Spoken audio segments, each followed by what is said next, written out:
ನಮಸ್ಕಾರ. ನೀವು ನೋಡ್ತಾ ಇದ್ದೀರಾ ನ್ಯೂಸ್ 18 ಡಿಜಿಟಲ್ ಕಾಂಟೆಂಟ್. ನಾನು ನವಿತಾ ಜಿನ್. ಇವತ್ತಿನ ಡಿಜಿಟಲ್ ಕಾಂಟೆಂಟ್ ಅಲ್ಲಿ ಪ್ರತಿಭೆ ಹಾಗೆಯೇ ಅದೃಷ್ಟ ಇದ್ರೆ ಏನ್ ಬೇಕಾದರೂ ಸಾಧಿಸಬಹುದು, ಯಾವ ಸಣ್ಣ ವಯಸ್ಸಲ್ಲೂ ಕೂಡ ಕೋಟ್ಯಾಧಿಪತಿ ಆಗಬಹುದು ಅನ್ನುವಂತಹ ಉದಾಹರಣೆಯ ಸಮೇತವಾಗಿ ನಿಮ್ಮ ಮುಂದೆ ಹೇಳ್ತಾ ಹೋಗ್ತೀನಿ.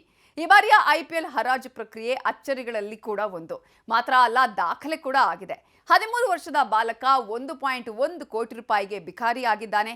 ಬಿಹಾರ ಮೂಲದ ವೈಭವ್ ಸೂರ್ಯವಂಶಿ ಈತ ಈ ರೀತಿಯಾಗಿ ಸಾಧನೆಯನ್ನ ಮಾಡಿದಂತಹ ಬಾಲಕ.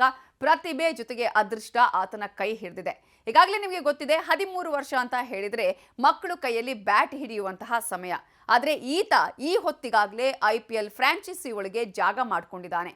IPL ಹರಾಜಿನ ಇತಿಹಾಸದಲ್ಲೇ ಮಾರಾಟವಾದಂತಹ ಅತ್ಯಂತ ಕಿರಿಯ ಆಟಗಾರ ಅನ್ನುವ ದಾಖಲೆನೂ ಬರೆದಿದ್ದಾನೆ. ಕಳೆದ ಸೆಪ್ಟೆಂಬರ್ನಲ್ಲಿ ಆಸ್ಟ್ರೇಲಿಯಾ ಹಾಗೆಯೇ ಭಾರತದ ನಡುವೆ ನಡೆದಂತಹ ಯೂತ್ ಟೆಸ್ಟ್ ಸರಣಿಯ ಮೊದಲ ಪಂದ್ಯದಲ್ಲೇ ಈತ ಸೆಂಚುರಿ ಬಾರಿಸಿದಾಗ ಸುದ್ದಿ ಆಗಿದ್ದ. ಅದು ಕೇವಲ 58 ಎಸೆತದಲ್ಲಿ ಅನ್ನೋದು ಇನ್ನೊಂದು ವಿಶೇಷತೆ. ಈಗ IPL ಇತಿಹಾಸದಲ್ಲೇ ನೂತನ ದಾಖಲೆಯನ್ನ ಮಾಡಿದ್ದಾನೆ. ಈತ 13 ವರ್ಷದ ಬಿಹಾರ ಮೂಲದ ಬಾಲಕ ಆದರೂ ಕೂಡ ಹರಾಜು ಪಟ್ಟಿಯಲ್ಲಿ ಕಾಣಿಸಿಕೊಂಡಾಗಲೇ ಒಂದು ದೊಡ್ಡ ಮಟ್ಟಿನ ಸುದ್ದಿ ಆಗಿತ್ತು. ಆದರೆ ಈತ ಯಾವ ತಂಡದ ಪಾಲಾಗ್ತಾನೆ ಅನ್ನುವ ಕುತೂಹಲವೂ ಅಷ್ಟೇ ಮನೆ ಮಾಡಿತ್ತು. ಇದೀಗ ಈತನನ್ನ ಖರೀದಿ ಮಾಡಿದ್ದು ನಿಮ್ಗೆಲ್ಲರಿಗೂ ಗೊತ್ತಿರೋ ಹಾಗೆ ರಾಜಸ್ಥಾನ ರಾಯಲ್ಸ್ ತಂಡ 1.1 ಕೋಟಿ ರೂಪಾಯಿಯನ್ನ ತೆತ್ತು ಖರೀದಿ ಮಾಡಿದೆ. ಇಷ್ಟು ವರ್ಷಗಳ IPLನ ಹರಾಜಿನ ಈ ಬಿಕರಿಯಲ್ಲಿ ಅತಿ ಕಿರಿಯ ಆಟಗಾರ ಅನ್ನುವಂತಹ ಖ್ಯಾತಿಯನ್ನ ಕೂಡ ಈತ ಪಡ್ಕೊಂಡಿದ್ದಾನೆ. ಬಿಹಾರ ರಾಜ್ಯ ತಂಡದಲ್ಲಿ ಈಗಾಗಲೇ ಈತ ಸ್ಥಾನವನ್ನು ಗಿಟ್ಟಿಸಿಕೊಂಡಿದ್ದಾನೆ. ಮೀಸೆ ಮೂಡಿರದ ಈ ಬಾಲಕ ಅಂಡರ್-19 ಭಾರತ ತಂಡದ ಪರ 2 ಯೂತ್ ಟೆಸ್ಟ್ ಆಡಿದ್ದಾನೆ. ಪ್ರಥಮ ದರ್ಜೆ ಪಂದ್ಯದಲ್ಲಿ ತ್ರಿಶತಕವನ್ನು ಬಾರಿಸಿದಂತಹ ಸಾಧನೆಯನ್ನ ಕೂಡ ಮಾಡಿದ್ದಾನೆ.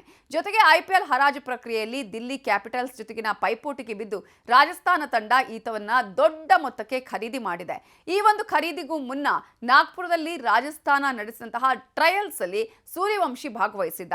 RR ತಂಡದವರು ಆತನನ್ನ ಟ್ರಯಲ್ಸ್ಗೆ ನಾಗ್ಪುರಕ್ಕೆ ಕರೆಸಿಕೊಂಡಂತಹ ಸಂದರ್ಭದಲ್ಲಿ ವಿಕ್ರಮ್ ರಾಥೋಡ್ ಒಂದು ಓವರ್ನಲ್ಲಿ 17 ರನ್ ಗಳಿಸಬೇಕು ಅಂತ ಸೂಚಿಸಿದ್ರು. ವೈಭವ್ 3 ಸಿಕ್ಸರ್ ಅನ್ನ ಹೊಡೆದಿದ್ದ.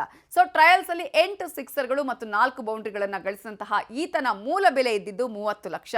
ಆದರೆ ಇದೀಗ ಆತನನ್ನ ರಾಜಸ್ಥಾನ ರಾಯಲ್ಸ್ 1.10 ಕೋಟಿ ರೂಪಾಯಿಗೆ ಬಿಡ್ ಮಾಡಿ ಖರೀದಿ ಮಾಡಿದೆ.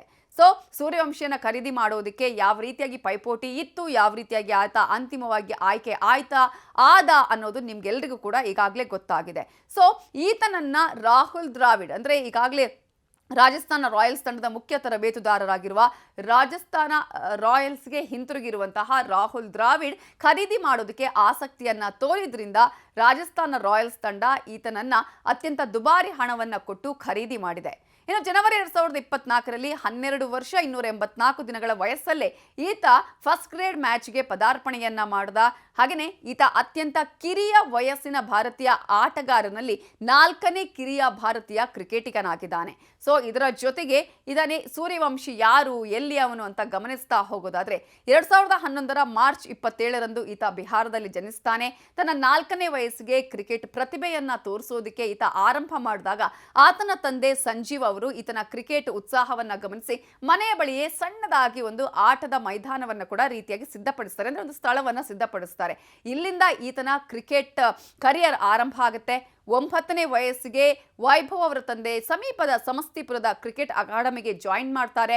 ಕ್ರಿಕೆಟ್ ಪ್ರತಿಭೆಯ ವಿಷಯದಲ್ಲಿ ತನ್ನ ವಯಸ್ಸಿಗಿಂತಲೂ ಹೆಚ್ಚಿನ ಒಂದು ನೈಪುಣ್ಯತೆಯನ್ನ ವೈಭವ್ ಪಡೆದಿರೋದನ್ನ ಪತ್ತೆ ಹಚ್ಚೋದಕ್ಕೆ ಅಕಾಡೆಮಿಗೂ ಕೂಡ ಹೆಚ್ಚಿನ ಟೈಮ್ ಬೇಕಾಗಿರೋದಿಲ್ಲ. ಸೊ ಹೀಗೆ 2.5 ವರ್ಷಗಳ ಕಾಲ ಅಭ್ಯಾಸ ಮಾಡ್ತಾನೆ. ನಂತರ ವಿಜಯ್ ಮರ್ಚೆಂಟ್ ಟ್ರೋಫಿಗಾಗಿ ಅಂಡರ್-16 ಟ್ರಯಲ್ಸ್ ಕೊಡ್ತಾನೆ. ಆದರೆ ಆಗ ಕಡಿಮೆ ವಯಸ್ಸು ಅನ್ನುವ ಕಾರಣಕ್ಕಾಗಿ ಆತ ಬೆಂಚ್ ಕಾಯಬೇಕಾಗುತ್ತೆ. ಆಗ ಆತನಿಗೆ ಕೋಚ್ ಆಗಿ ಬಂದಿದ್ದು ಮನೀಶ್ ಓಜಾ. ಈತನ ಪ್ರತಿಭೆಯನ್ನ ಗಮನಿಸಿ ಅವರು ಟ್ರೈನ್ ಕೂಡ ಮಾಡ್ತಾರೆ.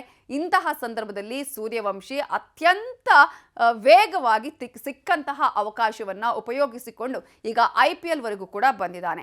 ಜೊತೆಗೆ ಈಗಾಗಲೇ ಈತ ಅನೇಕ ಆಟಗಳನ್ನ ಅಂದ್ರೆ ಅನೇಕ ಮ್ಯಾಚ್ಗಳನ್ನ ಕೂಡ ಆಡಿದ್ದಾನೆ. ಈತ IPL ಅಲ್ಲಿ ಖಂಡಿತವಾಗ್ಲೂ ಕಾಣಿಸಿಕೊಳ್ತಾನೆ ಅಂತ ಹೇಳಿ ಅನೇಕರು ಅಂದ್ಕೊಂಡಿದ್ರು. ಈಗ ಅದು ಸತ್ಯ ಆಗಿದೆ.